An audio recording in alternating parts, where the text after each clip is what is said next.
Hi hello வணக்கம் friends. நம்ம இன்றைக்கி என்ன பார்க்க போகிறோம் அப்படின்னு கேட்டிங்கன்னா, முட்டி வலி. முட்டி வலி எல்லாருக்குமே இருக்குங்க. ஏன் வருது, எதுக்கு வருது, எதனால் வருது அப்படின்றது ஒரு பெரிய கொஸ்டின் மார்க்காக இருக்குது. அதை பற்றி தான் நம்ம டீட்டெயிலாக இன்றைக்கி பார்க்க போகிறோம். ஸோ முக்கால்வாசி முட்டி வலி வந்து பார்த்திங்கன்னா நார்மலாக வந்துட்டு போயிடும். பட் ரொம்ப நாள் இருக்குது அப்படின்னா அதை வந்து ஆஸ்டியோ ஆர்த்ரைட்டிஸ்ன்னு சொல்லுவாங்க. ஸோ இது எப்போ நம்ம கண்டுபிடிக்க முடியும் அண்ட் அப்படின்னா என்ன மாதிரியான சிம்டம்ஸ்லாம் இருக்கும், என்ன தான் நடக்குது, இதுக்கு என்ன ஒரு வழி அப்படின்றது தான் இன்றைக்கி பார்க்க போகிறோம்.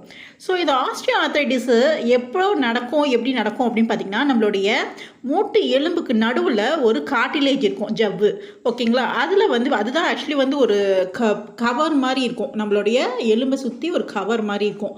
அது என்ன ஆகும் அப்படின்னு கேட்டிங்கன்னா, ஆஸ்டியோ ஆர்த்ரைட்டிஸ் வந்துருச்சுன்னா அது கிழிஞ்சிரும், அதாவது பிரேக் டவுன் ஆகிடும். அது பிரேக் டவுன் ஆகிடுச்சுன்னா என்ன ஆகும், அந்த கவர் வந்து கிழிஞ்சிருச்சுன்னா போனு ரெண்டும் வந்து